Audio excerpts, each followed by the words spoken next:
The time is 11:01. It's the 16th of October 2017. We are in an interview room here at Bromley Police Station. My name is DC Stanford. I'm with the Community Safety Unit at Bexley Police Station. Our officer present is? Nancy Burns, CSU at Bexley. Thank you. I'm interviewing. Can you give me your full name and current date of birth, please? Yeah, Brian Pead, 12/6/53. Thank you, Mr. Pead. Mr. Pead, I know you were cautioned at the time of arrest, but because this is a police interview, I have to caution you again now. Okay? Yeah, sure. That caution is you do not have to say anything, but you may harm your defence. If you do not mention when questioned, saying you later on in court, anything you do say may be given evidence, okay?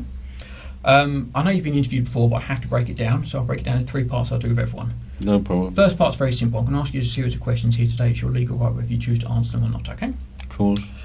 Second part, if this matter was to ever go to court, you're likely to be asked the same questions there that I'm going to ask you today. If you either choose not to answer my questions today, or any answers you give don't match any future answers you give, so basically your two stories don't match up, the court will allowed to draw what's called a negative inference. What that means is it can look badly upon yourself as to why you either didn't answer my questions today, or why your two sets of answers don't match up. Does that part make sense? Of course, entirely. Perfect. Third part, as I said, the interview's being recorded at the moment. We've got microphones on the wall and the cameras on the ceiling that I pointed out, okay? Again, if this matter was to ever go to court, it can either be played like a DVD, so basically someone can sit and watch us, or it can be transcribed, someone can write down our conversation, it can be read out in statement format. Does that all make sense? Of course. Perfect, thank you, sir. Throughout your time in custody, you have the right to free and independent legal advice. Obviously, you don't have a solicitor here present at the moment. Are you happy to continue without one? I'm not happy, but I shall continue without one. Okay, you understand that at any point during this interview you can stop and we will get your solicitor free of charge? Yeah, I understand that. Thank you very much. Okay, no problems at all. Quick welfare check. Are you feeling fit and healthy today? Very tired because I was transported down at 3 in the morning, so between 3 and 6. Didn't sleep? I didn't sleep at all, and so I'm still very tired, but not to worry. Have you got any medical illnesses that will affect No, your none ability at to all. interview today? None whatsoever. Perfect, thank you, Mr. Pead. Right, Mr. Pead, before I ask you any questions about why we're here today, allow me to explain it to make sure it's clear, okay? You've been arrested for a breach of restraining order. The allegation is that on the 29th of September this year, which is a Friday, on a website that's listed down as www.lambethchildabuse.org, you posted an open letter to your Member of Parliament. In that, you named several people that a restraining order issued by the Inner London Crown Court on the 14th of August 2015 prevented you from doing so, okay? Now, before I ask you about the matter, because I'm sure you've got a version of events to tell us, is it clear what we're going to discuss today? Yes, I think you've made it clear, thank you. Perfect, thank you, Mr. Pead. Mr. Pead, the easiest way is, what's your version of events? Would you give me what you think's happened here? Well, I don't really wish to make any other statement other than I wish to report officially on the record corruption in this case entirely. So I'm afraid that that is my version of events, you see. Okay. So it's not basically what you're going to want to hear, but I'm afraid that is the truth. So that is it, in effect. It's quite simple. Okay. There is corruption that has gone on in this case. I've been able to prove that corruption. I have informed several people, including the Home Secretary, including my Member of Parliament, including, I believe, the Director of Public Prosecutions, about corruption that occurred on that date in August 2015 that you read out. I forget the exact date. 14th of August. 14th, thank you. So 14th of August 2015, there was corruption in that case.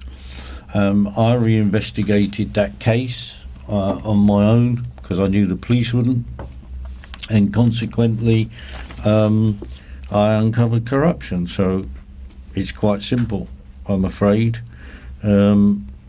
That restraining order that was allegedly issued on the 14th of August 2015 is in fact bogus and has no legal weight at all, because what you'll find, sir, is that Lord Denning has gone into on the record many times that nobody, not even a Member of Parliament, can in fact keep any advantage he or she has gained through any kind of fraudulent activity. Well, you see, in this trial that you referred to, August 2015, a colleague of yours called D.C. Zia claimed that he had gone to Bexley Grammar School to pick up a card that I had allegedly sent to my 2 granddaughters who attend the school. Well, in June of this year, I went to Bexley Grammar School and met with the head teacher. And he said that the police have never been to that school at all in relation to my granddaughters. Of course, the police have been to that school, they go to every school, but not in relation to my granddaughters. It was completely different. So he said the whole thing is bogus. It did not happen. The card never reached the school. Well, as you can imagine, that was of great significance, because he committed perjury, because at the trial he said to the court that he had gone to the school and he had met with the school secretary and others to pick up the card. Well, either he's lying or the head teacher's lying, and I don't see any reason for the head teacher to lie.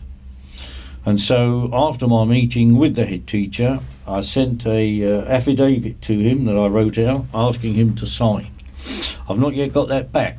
Of course, it could have been sent back to me, but I don't always get all of my mail. But that's another issue we don't need to discuss right now, although it is of significance. So he committed perjury. Perjury Act 1911 you'll be familiar with.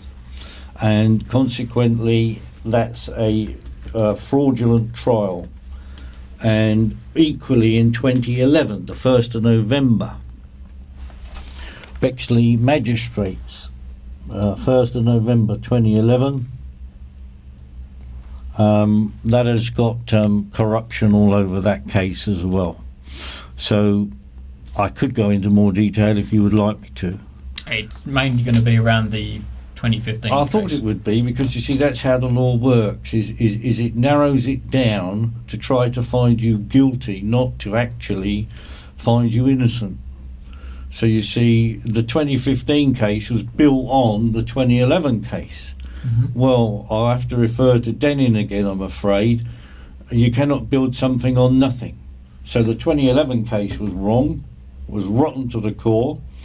If you're going to build a case 2015 on that, that's also rotten to the core. And then, to wit, DC Zia has in fact committed perjury.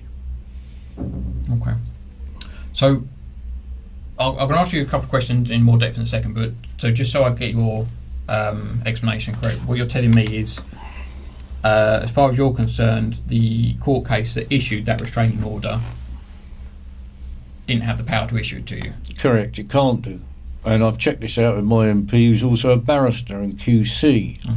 And we've discussed this at great length. And on the 27th of January this year, this would be 2017, 27th of January, at the Knights Hill Hotel in a constituency meeting with an investigative author there present, Mr. Bellingham, Sir Henry Bellingham, my MP and barrister, said to me, "It is clear that you cannot be guilty of any of the convictions against you, and any solicitor would be able to see that straight away." And he also referred to my unlawful dismissal at Lambeth when I was a head teacher there. Yeah. And he said, you know about that? Yeah, I you read reading both your websites this morning, actually. Ah, okay. Well, consequently, he also referred to my dismissal at Lambeth as being unlawful, which it clearly was. And that's it, really, sir. Did you say DC Stanford? STANFORD, yeah. Much obliged, thank you. So DC Stanford, that's it, really. That's all I really have to say on the matter. Because it's very serious, as you will appreciate, when I have to inform a police colleague that one of his, in your case, one of his colleagues has committed perjury. And it's demonstrable perjury. It's not me saying it. All we have to do is go along and interview the head teacher and he'll say, yes, the police never came to my school. Those girls have never received the card that was allegedly sent to their school, etc., etc., etc. Okay, so as I said, as far as you're concerned, the 14th of August 2015, the court case in London Crown, as far as you're concerned, had no legal backing to it. So, Excuse me. can I make assumptions? I don't always like doing it, but can I assume that means, as far as you're concerned, that restraining order isn't valid? Yes, I've spoken many times with, again, my MP on this matter, and he's agreed that the restraining order has no validity in law. Okay. A couple of questions I have to ask, and please don't think I'm doing it to frustrate you. I have to, for obviously want to.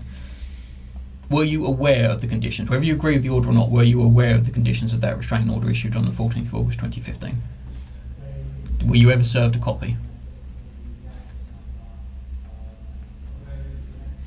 I think at this point I'll take my legal advice and say that I'll make no comment. Okay, no problem. Hope you I appreciate took the legal advice from myself. You understand what I'm saying? No, and I hope you understand. I've still got to ask you a few questions, but if that's no, that's not a I problem, understand completely. So just to re-ask that question to make sure it's clear for the Discnet, were you ever made aware of the conditions of the restraining order from 14th of August 2015? No comment, sir. Can I just check, because I did have a good read of it this morning, along with both the websites actually. On the, I don't want to make mistakes, let me show if it's right. So I had a look at the www.landforchildabuse.org website. Right. And on it, dated Friday the 29th of September 2017, is a article under the latest news heading that's listed down. Brian Pead hand delivers letter to MP Henry Bellingham. And I've had a good read. I'm not going to read it all out because, as you can see, it's quite a long letter. Right. Can I just ask, were you the author of this letter? So, are you asking me if I wrote a letter to my MP? Yes, the actual article on the website, is that your letter? It is signed from Brian Pead, but I want to ask, is that the letter that you wrote? Were you the author of that letter, or did someone write it on your behalf? The letter itself I wrote. You did. So of course. So the one that starts, Dear Sir Henry, an open letter. I trust that you are well, and it goes. So you were the author of that letter. I wrote to my MP for sure. I'm always writing to my MP. Yes, I found a couple of letters like that. Just out of interest, it says it's an open letter. Was it only published on that website? Did you actually post him, or say hand deliver even? Did you actually hand deliver him the letter as well? Yes, it was hand delivered to his house. To his house. Okay, it was by yourself? Oh yeah, by me. Superb. And was that before or after September the 29th? Did it go on the website first, or did you hand deliver it first?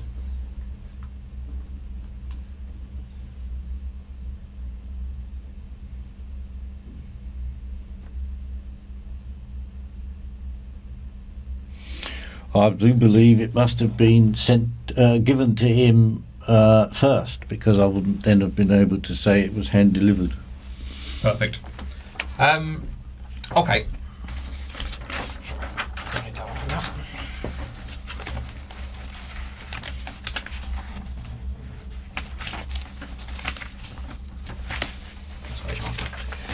Okay, I'm just going to read out. These are the conditions placed upon the, it's called a protection from harassment order, but a restraining order. It's dated down, issued by the Inner London Crown Court on 14th April 2015, so this one here. Now, please don't get me wrong, I appreciate you're saying that the restraining order is invalid, but I hope you appreciate I've got to read the conditions out. It's got two conditions down on it. It says you're not to contact, directly or indirectly, Paul, Sorrell, Emily, Lauren and Joseph Birch, or go to Melville Road, Sidcup, Kent, or publishing or arranging to have published by another person, whether on the internet or on paper, whether true or untrue, any information referring to Paul, Sorrell, Emily, Lauren and Joseph Birch. Okay. I know I've asked, but I will double check. Were you ever served with those conditions that you remember? Again, no comment. No problems. Okay. Have you got the original of these? Sorry, it's just purely I highlighted something. Thank you. I'm just going into the letter, which is a direct print off the website, and I make note there's a couple of referrals. I'll read one paragraph out. As we have discussed, for the Bexley Magistrates Court to determine according to law in this case, my daughter Sorrel Birch and elder granddaughter Emily Birch. Do you remember writing that part? Well, I will clearly have mentioned my daughter and grandchildren, of course, but I don't know the context of what the rest of that sentence was. That was an incomplete sentence. Do apologise. I'll read the rest. I don't feel you have to. Don't worry. No, it's not a problem. Okay, so let me read the whole paragraph again. So, as we have discussed, for the Bexley Magistrates Court to determine according to law in this case, my daughter Sorrel Birch and elder granddaughter Emily Birch would have had to made complaints to the police. They would have had to have investigated the complaint. My family members would have had to have made, official statements, and they would have had to have appeared at court against me. Since none of these ordinary and lawful procedures took place, Bexley Magistrates Court could not have determined according to law. Okay, that's a paragraph that's included in. I'll go a bit further along. I'm not going to read these out all the way because I don't need to, but there's further referrals to Emily. Obviously, there's a paragraph here that's quite heavily covered by Emily because it discusses the letter at the school and DC's ear and things like that. Okay. And obviously it's referral to Sorrel as well as mother. Okay. Now, so much paper to my hands. Obviously, in my view, and this is solely my view, based on the evidence I have in front of me, it appears to me that you have breached the conditions of the restraining order because you published on the internet documentation that refers to people that, according to the Inner London Crown Court restraining order, you were not allowed to. Would you agree or disagree with me on that? Well, I would disagree for two reasons. Yeah, go. One reason is I never said I published anything on the internet. I said I authored a letter which I delivered to my MP. Secondly, I'm absolutely concerned, really seriously concerned, that a detective constable in a Metropolitan Police Force can be told of perjury in a case in which a bogus restraining... I say bogus, you would disagree. In which a bogus restraining order is issued. For me, you see, I'm old school. I'm 64 now. I'm very old school. And consequently, being old school, if a member of the public tells me that in a trial a policeman has committed perjury, alarm bells should be ringing. And therefore, any assumptions you therefore make, like you just have, that you've read this, there's a piece of paper that says there's an order, oh, you must be guilty, that's dangerous, dangerous thinking. That's Orwellian, dystopian society we live in, right? You may not understand all what I'm saying, you don't have to. Your focus, to me, should have been, oh, let's stop there, let's explore your claim, which I said was official complaint. I specifically used those words for the tape. My official complaint is against DC Zia of perjury against the 1911 Perjury Act. I've then given you other evidence from Stephen Elphick, the head teacher of Bexley Grammar School, who confirmed, yes, indeed, the police had never been to his school. And yet here we are now, and there's no disrespect to you, I've got to say what I've got to say. I never bring personalities into it. So here we are now, I'm sitting here, and I've got two people against me, so I'm already outnumbered. I know all that issue about I could have somebody, don't worry about that. And here you are pursuing a line of questioning which is so narrow as to be, I argue, unlawful in itself. Because I've already thrown a spanner in the works to your reasoning that there is a letter I sent to my MP, you've got an internet post, and you've got a piece of paper that says it's a restraining order. You put 1 + 1 + 1 equals guilty. Well, I'm afraid real life isn't like that. And if it's a paper exercise that the police want to do yet again to find me guilty, that's fine. You know, no problem. You say you've been on my 2 websites. Was the other website justiceforbrianpead.com?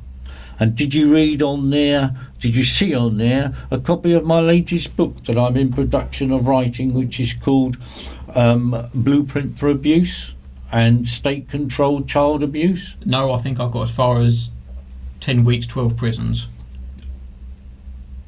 10 prisons, 12 weeks. Oh, way round, sorry. Never mind. It's one of those way rounds. I remember the numbers. No, well, it's very good, thank you. So, yes, so I'm going to say to you, DC Stanford, that with the greatest respect, you have a job to do, and you're a paid civil servant, in effect, public servant. I understand that, not a problem. You got bills to pay, mortgage, perhaps wife and kids, I don't know. Doesn't matter. The thing is, I don't really want to engage in this interview any further based on the fact that I have given you demonstrable corruption and perjury and that, and you haven't. Because you see, you mentioned the date of the 23rd of September 2011. I haven't. Well, I have. You mentioned Emily. So I'm giving you the date of the 23rd of September 2011 when I was arrested, having written letters to the Home Secretary, etc. And my beloved Emily, who was only 12 years old, was used as a decoy to have me arrested and put me in Belmarsh, right? And they thought they were doing a clever thing by saying she was a witness in a trial. She's never been a witness in any trial. So that needs to be sorted. What I'm hearing today is fills me with dread, because truth is not occurring in this room. I don't say you're lying, I'm saying truth is not occurring, because you're trying to put together a false proposition based on false documents. Well, anyone can do that. Anyone can make any proposition I like. You know, I could call you a murderer and write some pieces of paper that proves you're a murderer. To make you a murderer, it's false proposition. So at the end of the day, sir, I'm afraid that needs to be investigated, why Emily was used as a decoy. And it also needs to be investigated why, when I went to Teapot Island in Maidstone in March of this year, and then 3 or 4 days later I wrote to the Commissioner, Commissioner Dick. I'd gone to Teapot Island to give my in-laws, my daughter's in-laws, all information about my innocence, including a letter from Sir Henry Bellingham saying Brian Pead is innocent and a victim of a number of miscarriages of justice. I gave that to my son-in-law's parents. 3 days later, I wrote to Commissioner Dick. 2 to 3 days after that, I get arrested. And another bogus charge. To be honest with you, the rule of law doesn't really apply in this country anymore, certainly not to me. I cannot get a fair trial, because if I told you everything about this case, you wouldn't believe me. But I tell you that we're in Bromley for a reason, because the woman who was head of Lambeth, Phyllis Dunipace, OBE, who ratified my unlawful dismissal, is a co-director of a company, of a magistrate in Bromley called Daphne Wickham. Look it up on the internet, Company's House, you will. Yeah. So I'm afraid to say, DC Stanford, that I'm not in this room here today anything to do with a breach of a restraining order. I'm in here only to do with the fact that I and if you want to call it this way, I'm an author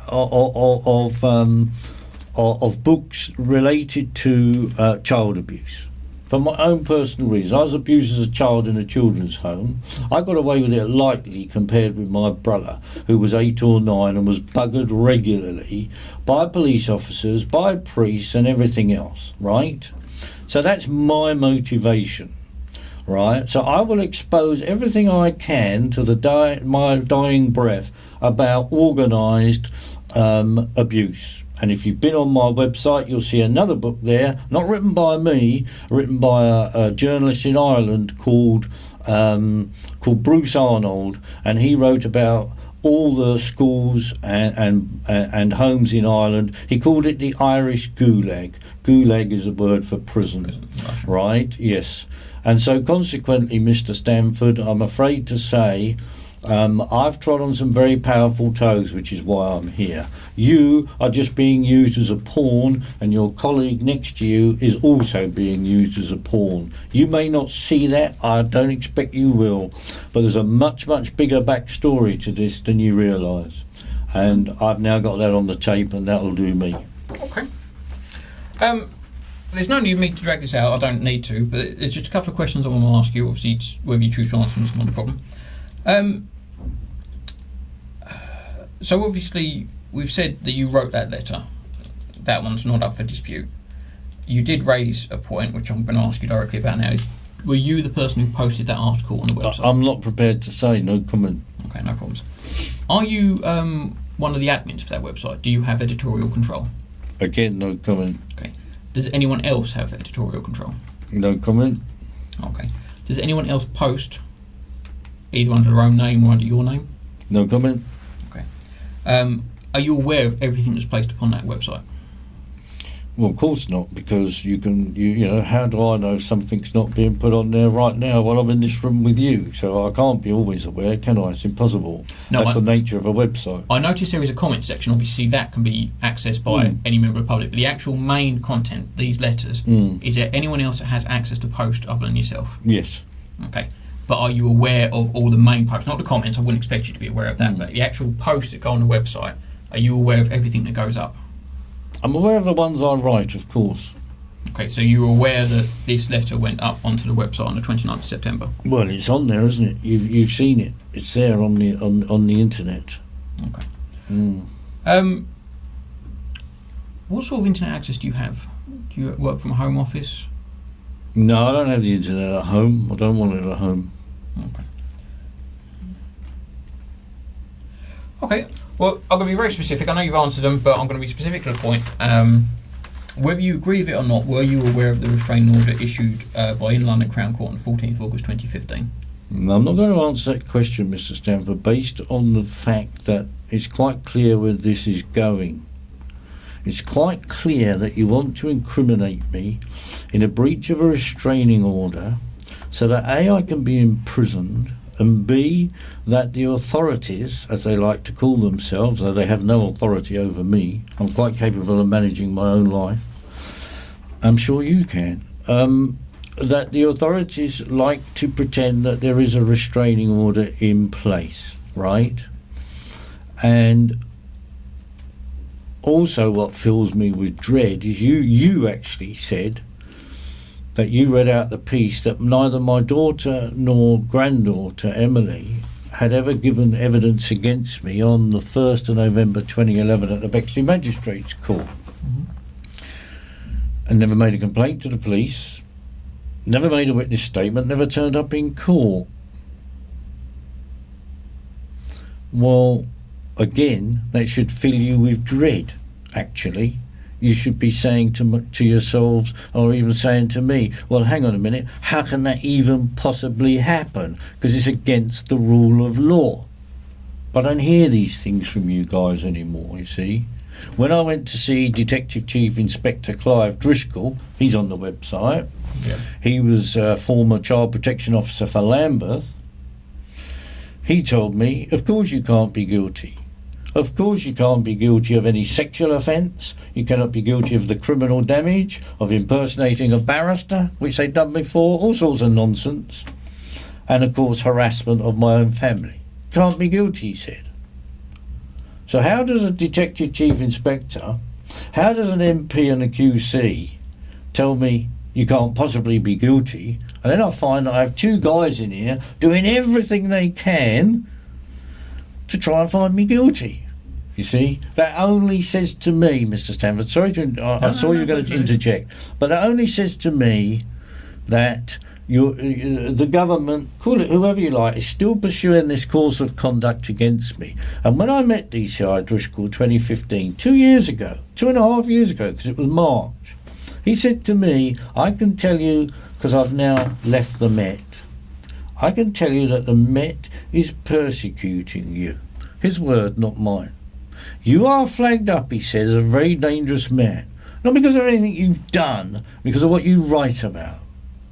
Well, I'm afraid, sir, that if that's the society we live in today, where you can be dangerous because you're exposing corruption and child abuse at the highest levels, well, I think that's a very sad state of affairs, quite frankly. Okay. 2 last questions, then I'm completely done. Again, I know I've asked them both before, but so I'm very specific. Are you aware of the conditions upon that order? Again, no comment. Okay.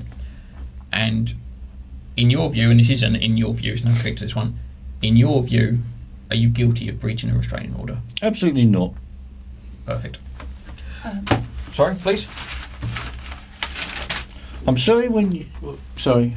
Oh no, I'll deal with that later on. Can I just... Sorry. When Yeah, go for it. When the lady... I forget your name. Was it Mrs. Burns? No, it's DC Burns. DC Burns. Can you say what your role was, please? Because I didn't catch it. I'm slightly hard of hearing Home sometimes. interview. But I thought you gave a role within the... Oh, I'm a DC in CSG at Bexley Heath. It's the community safety unit, just our department. Thank you. Basically, to allow me to talk to you and not be writing down all the Oh, time. no, I DC get that. Burns, I get make that. my I note. just wanted to get that for... Same department. Yeah. Okay, right. Thank you. office. Yeah. Mr. Pead, before I conclude this interview, is there anything I've said that's not clear that you want me to repeat? No, I think you've been clear enough, but I'm going to have to repeat myself that I find this a very disturbing interview from the point of view that I have now given you several problems around this case, because another one, of course, is a commander of Lewisham, Mr. Kate Pead, Halpin. Can I just hold you for just 1 second? I'm aware of the allegations you're making against the Chief Superintendent, DCG and things like that.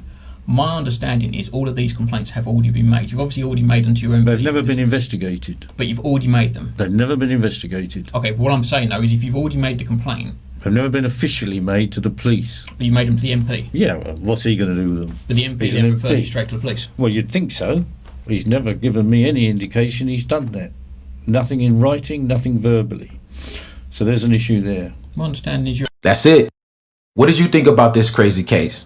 Drop a comment down below and let's talk about it.